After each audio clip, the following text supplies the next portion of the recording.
ஆச்சி மசாலா. எந்த சமையலும் ருசி தேடும் ரகசியம். 20 ரூபாய்.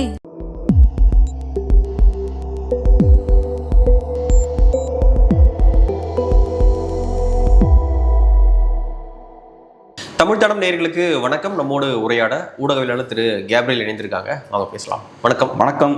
அதிமுகவுடைய உட்கட்சி பிரச்சனை, 25 எம்எல்ஏக்கள் தாவேக்காவுக்கு ஆதரவாக ஃப்ளோரில் ஓட்டு போட்டாங்க.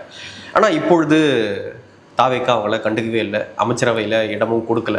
அமைச்சராக சிலர் ஆவாங்க, சிலருக்கு வந்து வாரிய தலைவர் பதவி கொடுக்கப்படும் அப்படிலாம் வந்து சொல்லப்பட்டுச்சு. எடப்பாடி பழனிசாமி அவர்கள் கூட வந்து சட்டமன்றத்திலே வந்து சொல்லியிருந்தார், இப்படி ஆசை வார்த்தையெல்லாம் சொல்லி கட்சியை உடைக்க பார்க்குறாங்க அப்படின்லாம் சொல்லியிருந்தார். ஆனால் அப்படி எதுவுமே டிவிக்கே பண்ணல. ஏடிஎம்கே எம்எல்ஏக்கள் ஓட்டு போட்டாங்க, அதை தவிர்த்து டிவிகே சைட்லேருந்து எந்த நன்மைகளும் அவங்களுக்கு செஞ்சு கொடுக்கல. ஸோ எப்படி பார்க்குறீங்க? இப்போ வந்து வேலுமணி தரப்பு சரண்டர் ஆகிறாங்க, எங்களுக்கு பொதுச் செயலாளர் என்றுமே வந்து எடப்பாடி பழனிசாமி அவர்கள் தான் அப்படின்னு அறிக்கையெல்லாம் கூட விட்டுருந்தாங்க. ஸோ எப்படி பார்க்குறீங்க இந்த பிரச்சனையை? எனக்கு அதிமுகவை பார்க்கும்போது சில நேரங்களில் பாவமாக இருக்கும். ஏன்னா தாவேக்கா ரொம்ப எஃபெக்டிவாக அதிமுகவை யூஸ் பண்ணிட்டு தூக்கி போடுறத இதுக்கு முன்னாடியும் பண்ணியிருக்காங்க, இப்பயும் பண்ணுறாங்க. குறிப்பாக அந்த கரூர் சம்பவம் நடந்தப்ப அதிமுகவை சூப்பராக யூஸ் பண்ணாங்க. அதிமுகவுக்கு ஏதோ ஒரு ஆசை காட்டியிருக்காங்க அந்த டைமில், நாங்கள் உங்களோட கூட்டணி வைக்க விருப்பப்படுறோன்ற ஒரு ஹோப் கொடுத்துருக்கணும் இல்லையா? ஹோப் கொடுத்தனால தான் இபிஎஸ் அவர்கள் கொடி பறந்துருச்சு அப்படின்லாம், கொடி பறக்குதுன்னெலாம் அவர் அப்போ பேசினார். ஸோ அப்போ ஒரு ஹோப் கொடுக்குறாங்க. அதுக்கப்புறம் இபிஎஸ் அவர்கள் அசம்பிளியில் போய் டிவிகேவை டிஃபெண்ட் பண்ணுறாரு, கொடி பறக்குதுன்றாரு. டிவிகேவை டிஃபெண்ட் பண்ணுறதுக்கு யாருமே இல்லை, குறிப்பாக அசம்பிளிலலாம் யாருமே இல்லை. அப்போ அதிமுக பாஜகலாம் டிஃபெண்ட் பண்ணுறாங்க தாவேக்காவை. கரூர் சம்பவம் பெரிய ஒரு துயரம், பெரிய ஒரு அழுத்தத்தில் தாவேக்கா இருந்தாங்க.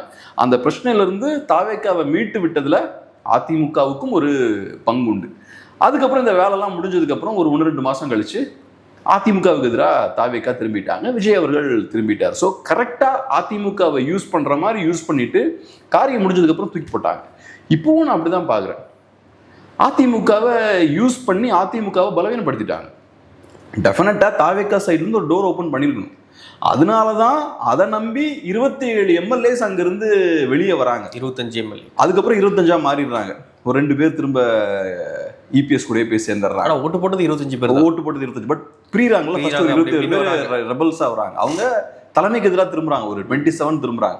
அவங்க சும்மா திரும்பி இருக்க மாட்டாங்க, இவங்க ஏதோ ஒரு ஹோப் கொடுக்குறாங்க. ஹோப் கொடுத்ததுக்கப்புறம் ரைட் நம்ம அவங்கள நம்பி போகலாம் அப்படின்னு அவங்க போகிறாங்க. போனதுக்கப்புறம் இப்போ டோரை க்ளோஸ் பண்ணியாச்சு, இப்போ அமைச்சர்கள் எல்லாத்தையும் நியமிச்சாச்சு. இந்த 25 பேர் இப்போ நடுவில் மாட்டிட்டு இருக்காங்க. அப்போ இதை செய்வதன் மூலமாக தாவேக்கா என்னத்தை சாதிச்சிருக்காங்க, இப்போ எதை அச்சீவ் பண்ணியிருக்காங்க அப்படின்ற கேள்வி இருக்கு. அதிமுகவை பலவீனப்படுத்திட்டாங்க, அதிமுகவை பிளவுபடுத்திட்டாங்க, அதிமுகவுக்குள்ள ஏகப்பட்ட பிரச்சனைகள் போயிட்டு இருக்குன்றதை அம்பலப்படுத்திட்டாங்க. ஸோ இப்போ இந்த எலெக்ஷன் முடிஞ்சதுக்கு அப்புறமும் அதிமுக வீக்காக தான் இருந்தது, 3வது இடத்துக்கு தள்ளப்படுறாங்க. இப்போ 3வது இடத்துக்கு தள்ளப்பட்டதுக்கு அப்புறம் உங்களுக்குள்ள இன்னும் சண்டை போட்டுட்டு இருக்கீங்க, சண்டை போட்டு கட்சியை 2ஆ உடைச்சிட்டு நிற்கிறீங்க. ஸோ 3வது இடத்துக்கு தள்ளப்பட்ட போதே நீங்க வீக்காக தான் இருக்கீங்க, இப்போ அதை விட இன்னும் வீக் ஆகிட்டீங்க. ஸோ தாவேக்காவுக்கு இது நல்லது. தாவேக்காவை பொறுத்தளவில் அவங்களோட இடத்த தக்க வச்சுக்கணும்னா அதிமுகவை பலவீனப்படுத்தணும். திமுக இருக்கிறது தாவேக்காவுக்கு நல்லது. திமுக இருக்கிற வரைக்கும் தான் தாவேக்காவால் திமுக எதிர்ப்பு அரசியல் பண்ண முடியும். ஸோ திமுக தாவேக்காவுக்கு தேவை.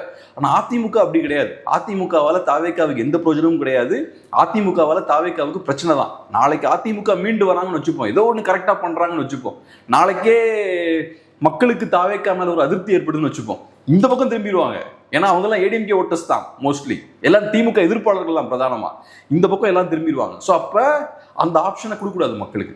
அதிமுகவை அடிச்சு காலி பண்ணணும், அதிமுகவை வீக் ஆக்கிடணும். அதிமுகன்ற கட்சியை நம்பி பிரயோஜனமே இல்லை, உள்ளுக்குள்ள சண்டை போட்டுருக்காங்க பாருங்க அப்படின்ற மாதிரி மாற்றணும். அதிமுகவோட தேவையும் இப்போ டிவிகேவுக்கு என்ன இருக்கு? டிவிகேவுக்கு அதிமுக தேவையில்லை. இன்ஃபேக்ட் அதிமுக தேவை தமிழ்நாட்டுக்கு இருக்கான்றதே பெரிய கேள்விதான். இப்போ என்ன அரசியல் பண்ண போறாங்கன்னு நமக்கு தெரியல. தாவேக்கா எதிர்ப்பு பண்ண போறாங்களா, திமுக எதிர்ப்பு பண்ண போறாங்களா? ஏன்னா திமுக எதிர்ப்பை தாவேக்கா பண்ண ஆரம்பிச்சிட்டாங்க, தாவேக்கா எதிர்ப்பை திமுக பண்ணிட்டு இருக்காங்க. இவங்க என்ன பண்ண போறாங்க? என்ன பண்ணாலும் செகண்டரி ஃபோர்ஸா தான் இவங்க இருப்பாங்க, பிரைமரி ஃபோர்ஸா இருக்க மாட்டாங்க. இவங்க எப்படி அவங்களோட இடத்த தக்க வச்சுக்க போறாங்கன்னு தெரியல. 21 to 26 டைம்ல வந்து ப்ராப்பரான எதிர்கட்சி அவங்க தான். அப்பயே அவங்க ரோலை வந்து அவங்க ஒழுங்கா பண்ணலன்றதான் குற்றச்சாட்டு. அதனாலதான் டிவிகேன்ற ஒரு பாட்டுக்கு மக்கள் போனாங்க. கரெக்ட். இப்போ அந்த ரோலை நல்லா பண்ண டிஎம்கே வந்துட்டாங்க, எதிர்கட்சி ரோலை டிஎம்கே சூப்பரா பண்ணுவாங்க. ஆமா. அப்போ ஏடிஎம்கேவுடைய ரோல் என்ன? இதுல உள்கட்சி பிரச்சனை வேற. இங்க உங்களுக்கு செய்யறதுக்கு ஏற்கனவே ஒன்றும் இல்லை. ரெண்டாவது நீங்க 3வது இடத்துக்கு தள்ளப்பட்டிருக்கீங்க, ரொம்ப பலவீனமா இருக்கீங்க. இப்படிப்பட்ட சூழல்ல குறைந்தபட்சம் நீங்க கையை காலச்சுட்டு சும்மா இருக்கலாம்ல. குறைந்தபட்சம் நீங்க சும்மா இருந்தீங்கன்னா உங்களுக்கு நல்லதும் கிடையாது, அதனால பாதிப்பும் கிடையாது. சும்மா அப்படியே அமைதியா இருப்பீங்க. ஆனா நீங்க என்ன பண்றீங்க? உங்களுக்கு டேமேஜ் ஏற்படுத்தக்கூடிய விஷயங்கள் பண்ணிட்டு இருக்கீங்க. கட்சியை 2ஆ உடைக்கிறது, உள்ளுக்குள்ளேயே சண்டை போடுறது. 10 வருஷமா சலிப்பாகி போச்சுங்க. இதை தாங்க பண்ணிட்டு இருக்காங்க 10 வருஷமா. அவங்க வந்தாங்கன்னா கட்சி 2ஆ பிளவுபட்டுரும், இரட்டை தலைமை உடைய போகுது. கட்சி அதிமுக உட்கட்சி பிரச்சனைகளை பத்தி தான் 10 வருஷமா பேசிட்டு இருக்காங்க மீடியா. இன்னமும் அது பிடிச்ச பாடு இல்லை. இன்னொன்னு சொல்றேன், இன்னைக்கு மக்களே இதை இரலவெண்டா பாக்குறாங்க. எனக்கு நல்லா ஞாபகம் இருக்கு, 2020-21 காலகட்டங்கள்லாம் அதிமுக உட்கட்சி பிரச்சனைகள் பத்தி பேசும்போது அதெல்லாம் பெரிய லெவல்ல மக்களால் பார்க்கப்பட்டது. டிஆர்பி சேனல்ஸுக்கு பயங்கரமா வரும், டிவி சேனல்ஸுக்கு. அந்த பரபரப்பான சூழல்ல சசிகலா அவர்கள் ரிலீஸ் ஆன டைம்ல, டிடிவி அவர்கள் தனியாக ஒரு கட்சியை ஆரம்பிச்ச டைம்ல, இபிஎஸ்க்கும் ஓபிஎஸ்க்கும் இடையே சண்டைகள் பயங்கரமா போயிட்டு இருந்த டைம்ல இதெல்லாம் பார்த்தீங்கன்னா பீக்ல இருக்கும். அப்போ டிஆர்பி ரேட்டிங்லாம் பயங்கரமா போயிட்டு இருக்கும் டிவிக்கு. யூடியூப் சேனல்ஸுக்கு பயங்கரமா வியூஸ் வரும். அதுக்கான காரணம் என்னன்னா மக்கள் இப்போ பரபரப்பா அதை பார்த்தாங்க. ஐயோ அதிமுகவுக்கு இப்படி நடக்குது அப்படி இப்படின்னு. இன்னைக்கு அதிமுக 2ஆ டைரக்டா பிளவுபட்டு போயிருக்கு. ஒரு 25 எம்எல்ஏஸ் தனியா போயிட்டாங்க. ஆனா இதை பெருசா யாரும் கண்டுக்க மாட்டேங்கிறாங்க. இது காட்டக்கூடிய விஷயம் என்னன்னா, நீங்க இரலவெண்ட் ஆயிட்டீங்க, 3வது இடத்துக்கு தள்ளப்பட்டிருக்கீங்க. இன்னைக்கு மக்கள் உங்களை கவனிக்கவே விருப்பப்படலை. அது மட்டும் இல்லாம ஏடிஎம்கே மக்கள் எதுக்கு ஒரு கட்சியை உருவாக்குறாங்க? என்னுடைய பிரச்சனை நீ பேசு அப்படின்றதான் கான்செப்ட். ஆனா 10 வருஷமா உங்க பிரச்சனையை தான் மக்கள் பேசிக்கிட்டு இருக்காங்க, உங்க பிரச்சனையை மக்கள் பார்த்துக்கிட்டு இருக்காங்க. அப்படி இருக்கும்பொழுது உங்க மேல எப்படி நம்பிக்கை வரும்? இவங்க நம்மளை காப்பாற்றுவாங்க, நம்ம தான் இவங்களை காப்பாற்றணும் போல அப்படின்ற நம்பிக்கை போச்சு. ஒண்ணு, நீங்க இரலவெண்ட் ஆயிட்டீங்க, 3rd பிளேஸ்க்கு போயிட்டீங்க. உங்களை பத்தி இன்னைக்கு பேசுறதுக்கு கூட ஒரு பிரயோஜனம் இல்லைன்னு பாக்குறாங்க.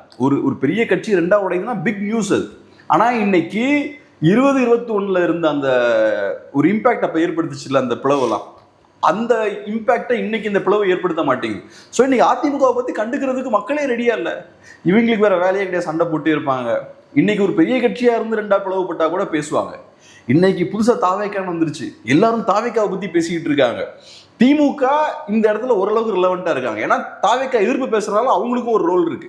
நீங்க உட்கார்ந்து உங்க பிரச்சனையே பண்ணிக்கிட்டு இருக்கீங்க. ஒரு பெரிய மாற்றம் நடந்திருக்கு. ஒரு வகையில பார்த்தா அது ஒரு புரட்சின்னு கூட சொல்லலாம். கம்ப்ளீட் டிரான்ஸ்ஃபர்மேஷன் ஒரு 60 இயர்ஸ் கழிச்சு நடந்திருக்கு பொலிட்டிக்கலா. அது அங்க நடந்திருக்கும் போது நீங்க எதுக்கும் சம்பந்தமே இல்லாம தனியா உட்காந்து உங்க சண்டையை, உங்க பஞ்சாயத்தை நீங்க பண்ணிட்டு இருக்கீங்க. ஸோ அதனால அதிமுக பெரிய சிக்கல்ல இருக்கு. அதிமுகவை ரொம்ப அழகா தாவேக்கா யூஸ் பண்ணிட்டாங்க. கரூர் சம்பவத்தப்போ ஒரு தடவை அதிமுகவை ரொம்ப அழகா யூஸ் பண்ணிட்டு இந்த டிஷ்யூ பேப்பர் தூக்கி போடுற மாதிரி தூக்கி போட்டாங்க. அதே மாதிரி இப்பவும் பார்த்தீங்கன்னா நடந்திருக்க விஷயங்கள் வச்சு பார்க்கும்போது அதிமுகவை பச்சையா யூஸ் பண்ணியிருக்காங்க அவங்க. இல்லை, நான் எப்படின்னா தாவேக்கா இப்போதான் குழந்தை எக்ஸ்பீரியன்ஸ் வச்சு பார்க்கும்பொழுது, ஏடிஎம்கே இவ்வளோ நாளாக அரசியல் பண்ணி 31 வருஷம் தமிழ்நாட்டை ஆண்ட ஒரு கட்சி.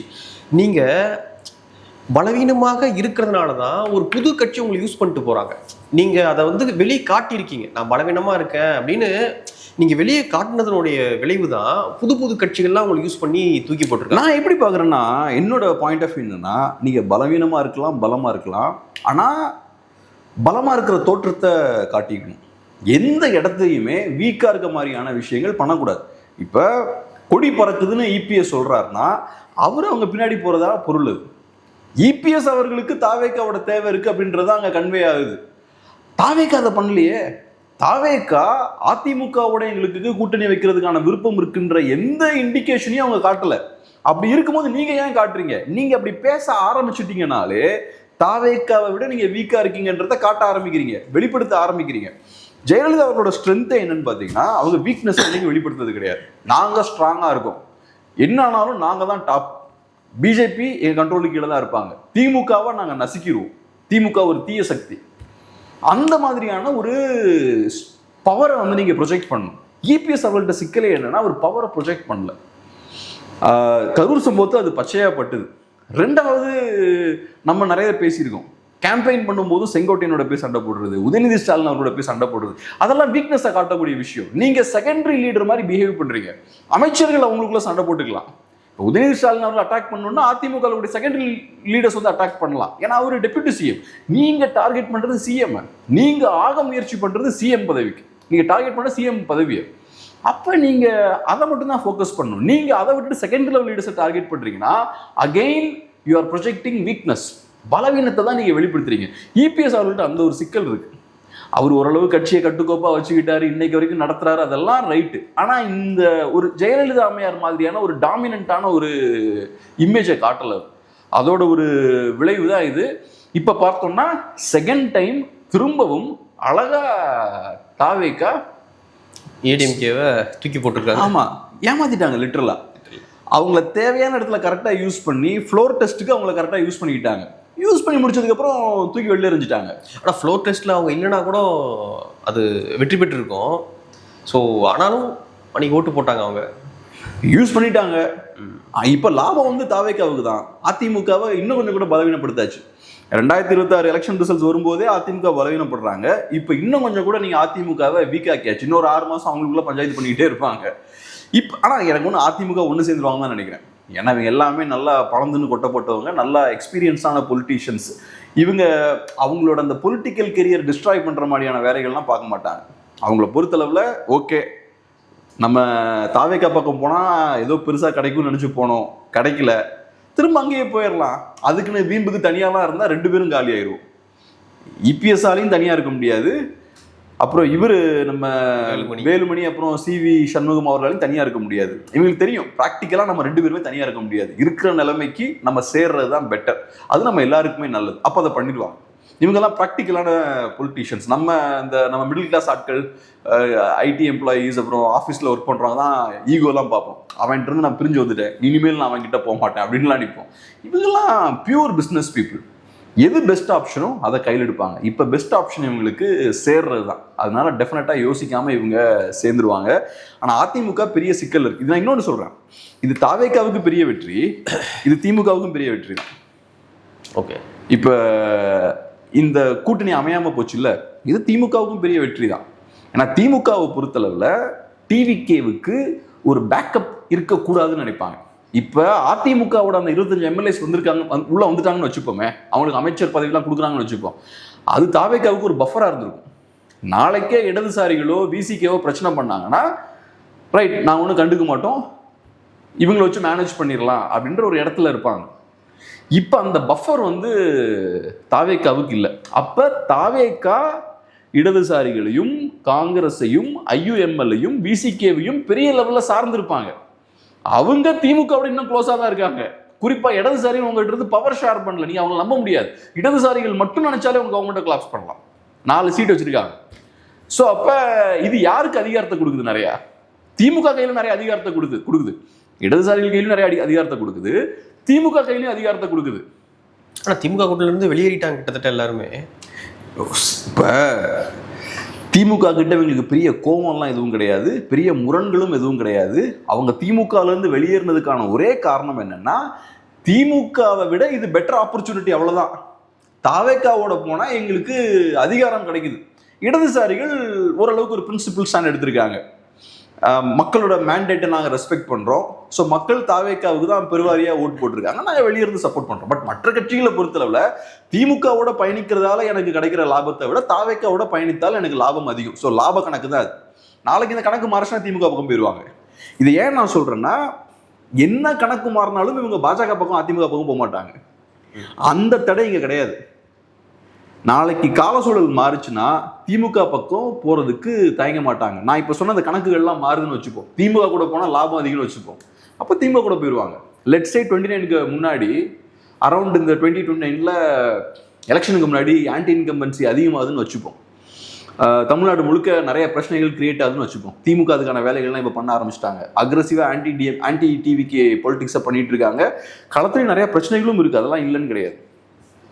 ஸோ இப்போ எலெக்ஷனுக்கு முன்னாடி நிறைய பிரச்சனைகள் வருதுன்னா இடதுசாரிகள் யோசிப்பாங்க, நம்ம திமுகவோட பயணிக்கிறது பெட்டரா தாவேக்காவோட போகிறது பெட்டரான்னு யோசிப்பாங்க. தாவேக்காவோட நீங்கள் பயணிச்சிங்கன்னா, ஆன்டி இன்கம்பன்சியோட நீங்கள் பயணிச்சிங்கன்னா உங்களுக்கு சீட் கிடைக்காது. அங்கே இருக்கிற காங்கிரஸ் நேஷனல் பார்ட்டி, இடதுசாரிகள் நேஷனல் பார்ட்டி, 2 பேர்கிட்ட 9 சீட் இருக்குது. காங்கிரஸ் பார்ட்டியும் அந்த ஆங்கிள் தான் பார்ப்பாங்க. காங்கிரஸ் பார்ட்டிக்கு அசம்பிளியில் பெரிய ஃபோக்கஸ் இருக்காது. நீங்கள் மினிஸ்டர் பதவி வாங்குறீங்கன்றதெல்லாம் முக்கியம் இல்லை, அவங்களுக்கு லோக்சபாவில் ஸ்ட்ரென்த் வேணும். அப்படி இருக்கும்போது தாவேக்காவோட நம்ம பயணிக்கிறதால நமக்கு சிக்கல் அதிகமாக இருக்குன்னு அவங்க யோசிச்சாங்கன்னா கண்ணை மூடிட்டு அந்த பக்கம் போயிடுவாங்க. இடதுசாரிகளுக்கு இது இன்னும் நல்லா பொருந்தும். இடதுசாரி நிறைய பேசியிருக்கோம். அவங்களுக்கு இருக்கக்கூடிய சீட்ஸ் எல்லாமே பார்த்தா மோஸ்ட்லி தமிழ்நாட்டில் தான் இருக்குது. திமுகவோட சப்போர்ட்டோட கிடைச்ச சீட்ஸ் தான் அது எல்லாமே. அப்போ இந்த கணக்கை அவங்க போடுவாங்க. இப்போ நமக்கு இருக்கிற இந்த 2 சீட் கிடைக்கணும்னா திமுக தேவையா தாவேக்கா தேவையா, இல்லை தாவேக்கா நமக்கு எக்ஸ்ட்ரா நிறைய சீட்ஸ்லாம் கொடுக்குறாங்கன்னா அந்த பக்கமும் போவாங்க. ஆனால் முதல்ல அதுக்கு நல்ல நிர்வாகத்தை நெக்ஸ்ட் 2 இயர்ஸ் தாவேக்கா கொடுக்கணும். அது பெரிய பெரிய பெரிய சேலஞ்சர். ஸோ அதனால திமுக வெளிலேருந்து வெயிட் பண்ணிட்டு இருப்பாங்க. ஒரு சைடில் அழுத்தம் போட்டுக்கிட்டே இருப்பாங்க, இன்னொரு சைடில் வெயிட் பண்ணுவாங்க பிளக்கை எப்போ பிடுங்கலான்னு. ஓகே, திமுகவை பொறுத்தளவில் கரெக்டாக மக்களோட அதிருப்தி அதிகமாயிருச்சு அப்படின்ற ஒரு பாயிண்ட்டை தமிழ்நாடு ஏதோ ஒரு கட்டத்தில் எட்டுதுன்னா அந்த டைமில் கரெக்டாக பிளக்கை பிடிங்கிடுவாங்க. அந்த டைமில் இடதுசாரிகளுக்கும் காங்கிரஸுக்கும் விசிகேவுக்கும் அங்கே தாவறதுக்கு கரெக்டான சூழல் ஏற்படும். ஆனால் இப்போ தாவேக்கா நிர்வாகத்தை சூப்பராக கொடுத்தாங்கன்னு வச்சுக்கோ, அப்போ இந்த பிளான்லாம் ஒர்க் அவுட் ஆகாது. திமுகவோட இன்ஃப்ளூயன்ஸ் கம்மியாயிரும், இவங்க எல்லாம் தாவேக்காவை சார்ந்தே இருக்க ஆரம்பிச்சுவாங்க. ஓகே, இப்போ அதிமுகவுடைய அந்த பேஸ் அப்படின்றது திமுகவுடைய எதிர்ப்பு தான். அப்படி திமுக தீய சக்தி அப்படின்ற கான்செப்ட் தான் அந்த கட்சியே வந்து கட்டமைக்கப்பட்டிருந்தது. ஆனால் எலெக்ஷன் முடிஞ்ச பிறகு டிஎம்கேவோடு ஏடிஎம்கே அலைன்ஸ் வைக்கிற மாதிரியான ஒரு பேச்சு வந்தது இல்லை. ஸோ அப்போவே வந்து அந்த ஏடிஎம்கேவுடைய அந்த பேஸ் வந்து அடிபட்டு போச்சு. அப்படியான பேச்சே நீங்கள் வந்து எடுத்துருக்கக்கூடாது. உங்களுடைய முக்கியமான எம்எல்ஏக்கள் வெளியே வந்து சொல்கிறாங்க, முன்னாள் அமைச்சர்கள் சி வி சண்முகம் கூட நிறைய பேர் வந்து சொல்கிறாங்க, ஆமாம் அப்படி பேச்சு நடந்தது.